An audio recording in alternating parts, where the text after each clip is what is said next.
Yo les Ningen, et bienvenue dans cette vidéo un peu particulière parce qu'on va parler de DC Comics et de pourquoi est-ce qu'on aime ça et quels sont les facteurs personnels qui nous font aimer ça. Et quand je dis on, c'est moi, Stein et Vega. Salut Vega. Salut tout le monde, salut Stein.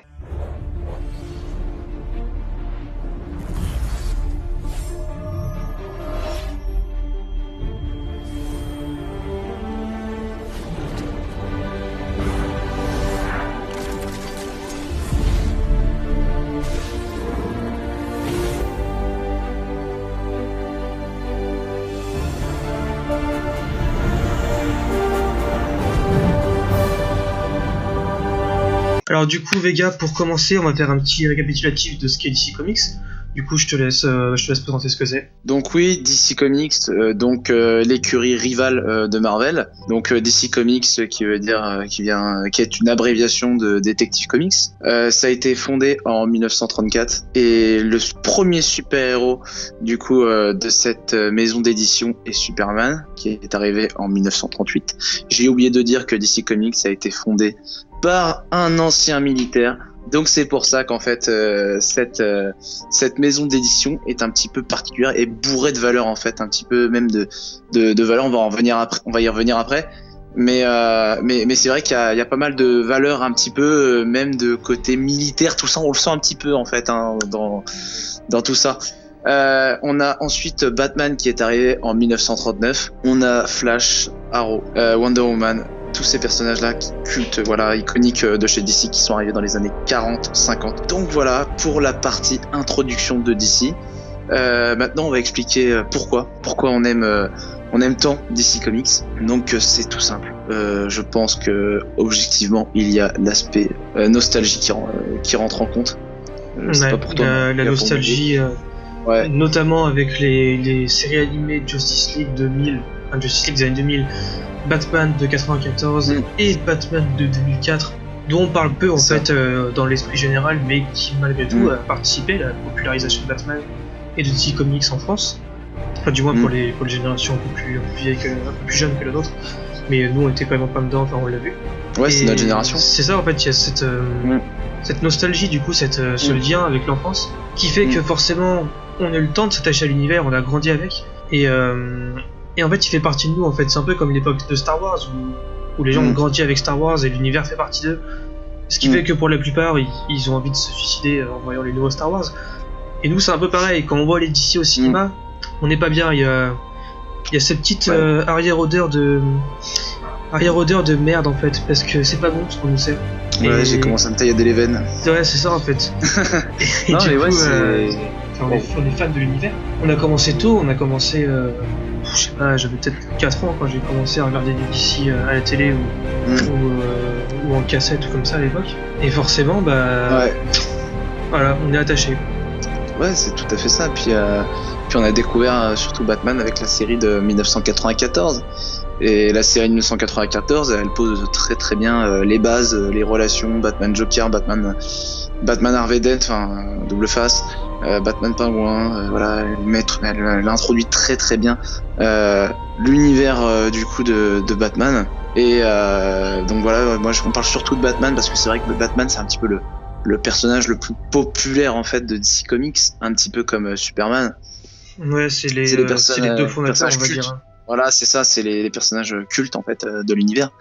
Et c'est pour ça, mais après on va parler un petit peu des autres, on va pas faire que du Batman, que du Superman, mais tout ça pour dire là on est passé sur l'aspect on a passé l'aspect nostalgique, on va un petit peu plus rentrer dans les détails, un petit peu plus dire en quoi les valeurs du coup portées par DC Comics nous ont permis d'évoluer en fait dans la vie de tous les jours. Je te laisse commencer. Ouais, moi les valeurs en fait c'est que je retrouve beaucoup de choses dans les comics ou dans les séries animées ou les films animés qui font écho un peu aux vies perso en fait, ou alors au monde tout court, notamment l'actualité. Notamment par exemple je vais parler de Watchmen vite fait. Watchmen à l'époque où c'est sorti, ça faisait écho directement à la guerre du Vietnam, et le comics il balance mais sans scrupule, ça balance à fond sur la politique américaine de l'époque, sur pourquoi le Vietnam c'était une bonne chose. On peut parler aussi de, comment il s'appelle ça, le courant postmoderne. On peut dire que Watchmen est un peu l'éloge du postmodernisme pour ceux qui se connaissent. Moi je m'y connais pas trop, donc voilà, je sais que c'est un truc qui est assez souvent répété. Mais par exemple, un comics qui m'a énormément marqué, c'est The Dark Knight Returns, que ce soit en comics ou en film d'animation, qui a été fait en 2 parties, qui est vraiment très bon. Ça évoque tellement de choses. Enfin, c'est sur la psychologie humaine, c'est sur les États-Unis et à quel point Superman est le chien du gouvernement et représente un peu les valeurs du gouvernement gauchiste américain. Alors que Batman est plus du côté droite, voire extrême droite, pour Batman vs Superman. Ouais, parce que non, il l'est pas dans le The Dark Knight Returns. Batman n'est absolument pas extrémiste, hein. Il n'est absolument pas ce personnage un petit peu misanthrope, j'ai envie de dire. Ouais. On retrouve dans BVS, quoi. Ouais, misanthrope, c'est un peu exagéré. Mais en tout cas, non, il n'est pas cet extrémiste qui veut absolument détruire l'étranger, en fait. Enfin, détruire Superman, qui est un petit peu le symbole de l'étranger, quoi. Non, là, on est vraiment dans Dark Knight Returns, c'est en mode Clark, tu restes chez toi, tu me casses pas les couilles, sinon je te bute, quoi.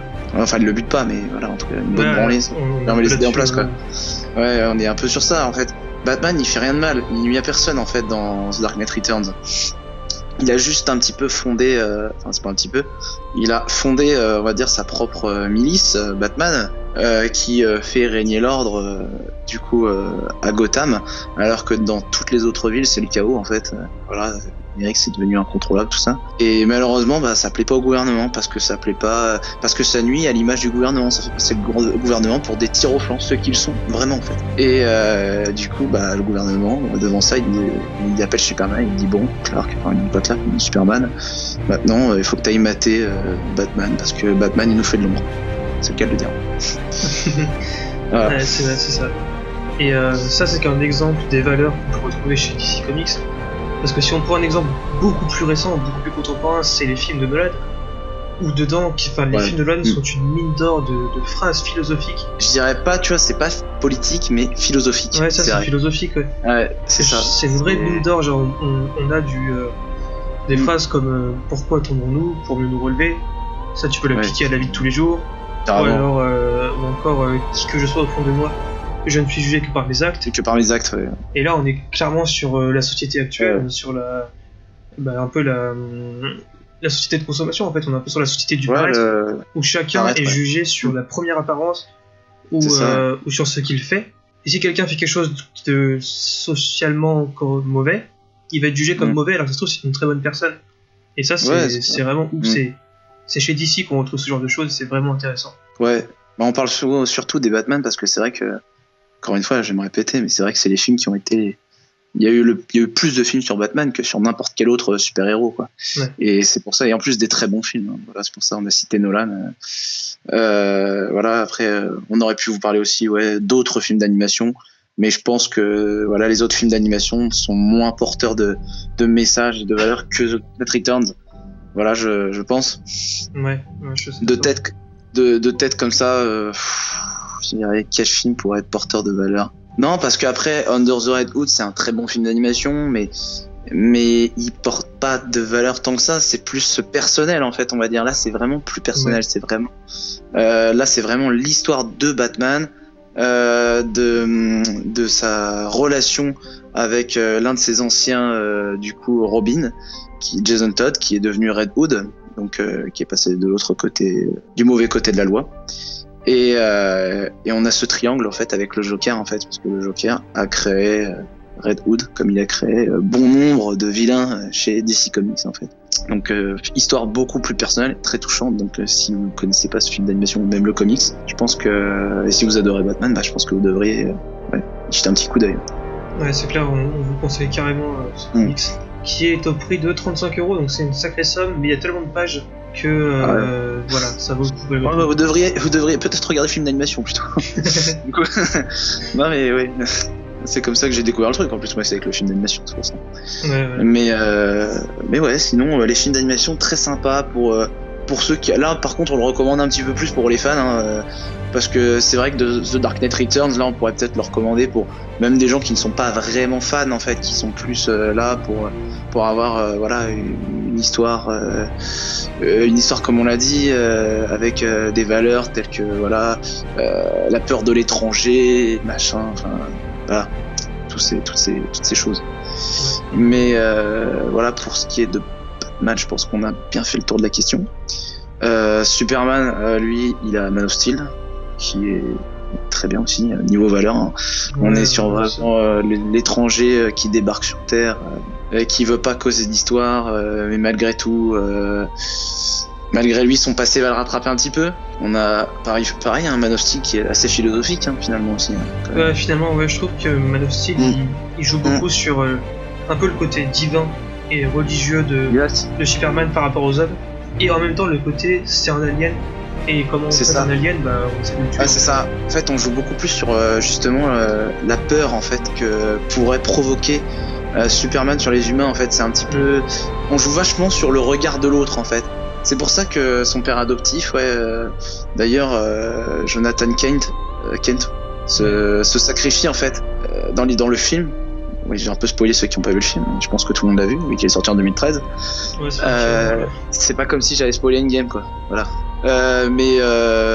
Donc oui, Jonathan Kent qui se sacrifie justement pour ne pas que son fils le sauve et montre ses pouvoirs en fait, révèle ses pouvoirs aux yeux du monde en fait.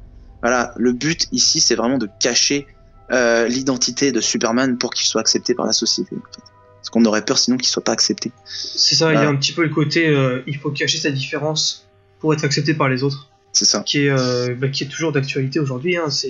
Il suffit de voir dans un groupe de lycéens par exemple, celui qui est différent, il est tout seul en fait, il est exclu. Et c'est beaucoup de valeurs, beaucoup de situations qu'on retrouve dans les comics et qui s'appliquent à la vraie vie. Et je sais que pour ma part, c'est en grande partie ce qui me fait vraiment adorer DC Comics. Enfin, j'ai pas retrouvé ça chez d'autres comics.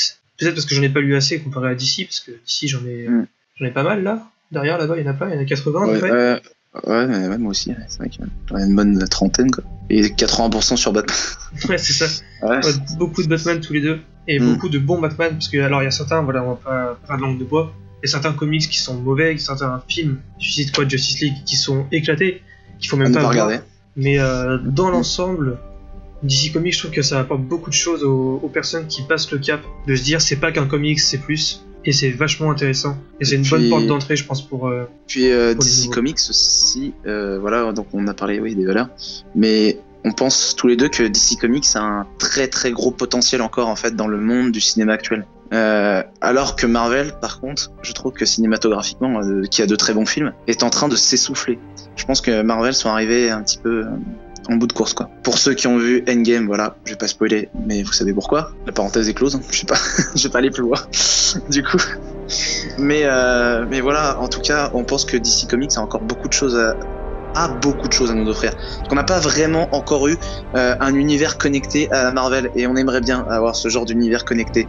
Parce que voilà, on pense à des films comme Green Lantern qui ont un très gros potentiel, pareil, qui sont porteurs de valeur, avec la volonté, la peur et surtout le courage de surmonter en fait ses propres peurs en fait.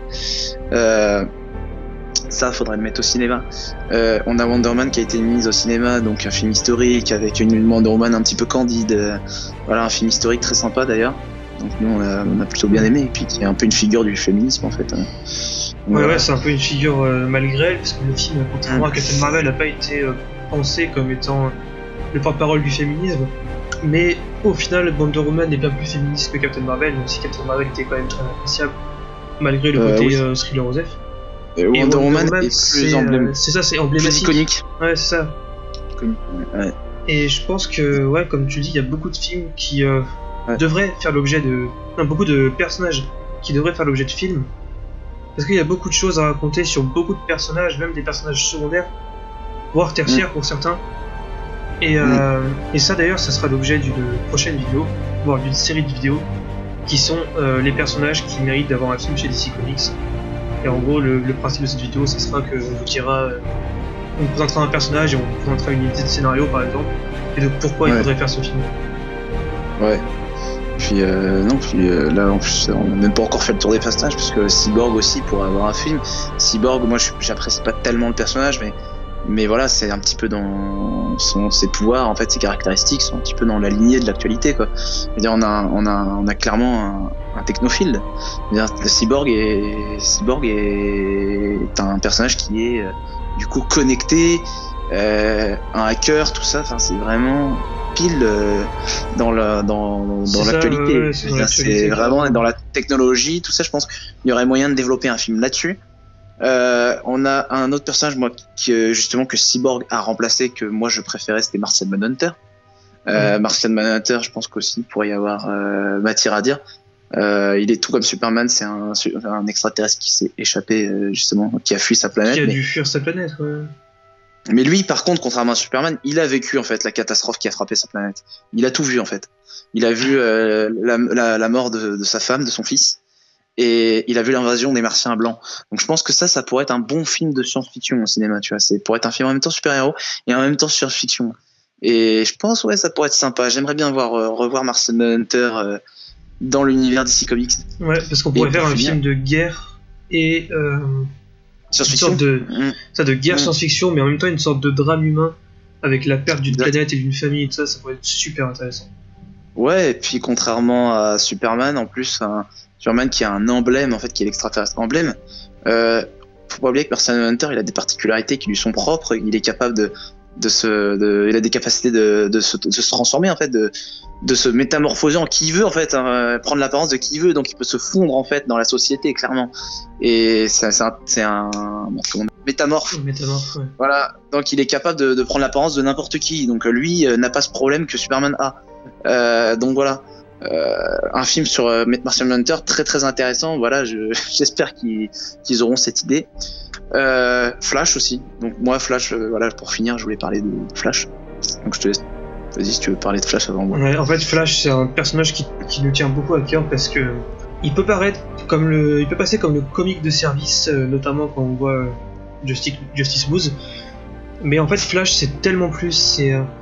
C'est un personnage extrêmement sombre et extrêmement dramatique en fait qui apporte un peu d'humour et beaucoup d'amour envers les amis, envers ses familles, envers ses parents. Il est plus chaleureux que n'importe quel personnage de la Justice League en fait. Ah oui, totalement. Flash. Totalement. Et du coup Flash ça pourrait être super intéressant de faire un film parce que déjà ses pouvoirs, ce qu'on appelle un speedster, donc vitesse folle avec la force véloce, voyage dans le temps et tout ça, tu peux faire plein de choses. Et le faire en film serait super intéressant artistiquement déjà. Ce serait pas l'espèce de série toute claquée de la CW, ce serait un vrai beau truc. Et surtout, le scénario que tu pourrais faire, ça serait une sorte de drame familial en fait.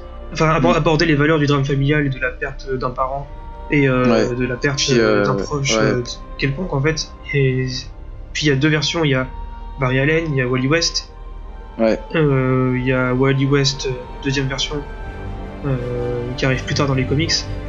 Mais celle qu'on adore tous les deux, c'est la version Wally West de la série animée de Justice League 2000. Ouais, justement, j'allais le dire. Ouais. Et vas-y, je te laisse expliquer pourquoi. Bah justement, en fait, on aimerait avoir ce Flash en fait en film parce que ce Flash, il est particulièrement attachant. À savoir qu'il a un passé très très sombre et pour autant, il est très blagueur. Et en fait, il cache justement ce passé très sombre avec ses blagues en fait. Et ça, tu l'apprends à la fin de Justice League en fait. Justement, je pense que je sais pas quelle politique DC souhaite mettre en place pour leur film, mais en tout cas s'ils veulent un personnage attachant, chaleureux, torturé un petit peu psychologiquement, un symbole, et ben je pense qu'ils pourraient se tourner vers Flash. Et d'ailleurs je pense qu'ils devraient.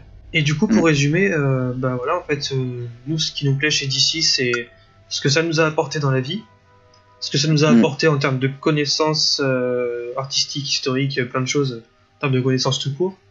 Et surtout que c'était une porte d'entrée à un univers qui est monstrueux et qui mérite d'être beaucoup mieux traité que ce qu'on a actuellement au cinéma. Oui, et parce que là on a vraiment un créneau à prendre après Marvel en plus. Enfin, je pense que là on peut faire la transition avec oui, carrément. Je pense que moi personnellement Marvel j'aime beaucoup, mais c'est vrai que là j'aimerais vraiment voir quelque chose de plus sombre et plus terre à terre en fait, parce que voilà, nous deux on préfère quand même un film terre à terre, bien construit, avec une histoire plutôt sympa, des personnages profonds, plutôt que voilà, de voir des mecs super pouvoirs qui se tapent sur la gueule pendant 90 minutes, quoi. À un moment. Exactement.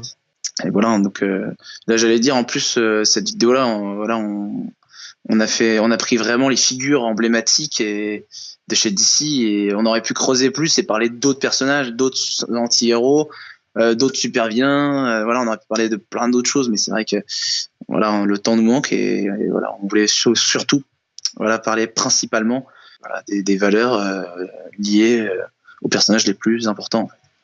C'est ça, des valeurs qui nous ont touchés personnellement. Du coup, n'hésitez pas à nous dire en commentaire si vous aussi vous lisez du DC Comics, quelles sont les choses qui vous plaisent ou qui vous ont plu chez DC, ou pareil chez Marvel, pour nous faire découvrir un peu l'univers Marvel en comics. Et on se fera un plaisir de débattre avec vous. Et à ce moment-là, si vous avez aimé la vidéo, hein, comme d'habitude, il faut liker, il faut partager, et il faut s'abonner. Et on vous dit à bientôt pour de nouvelles vidéos. Allez, à bientôt.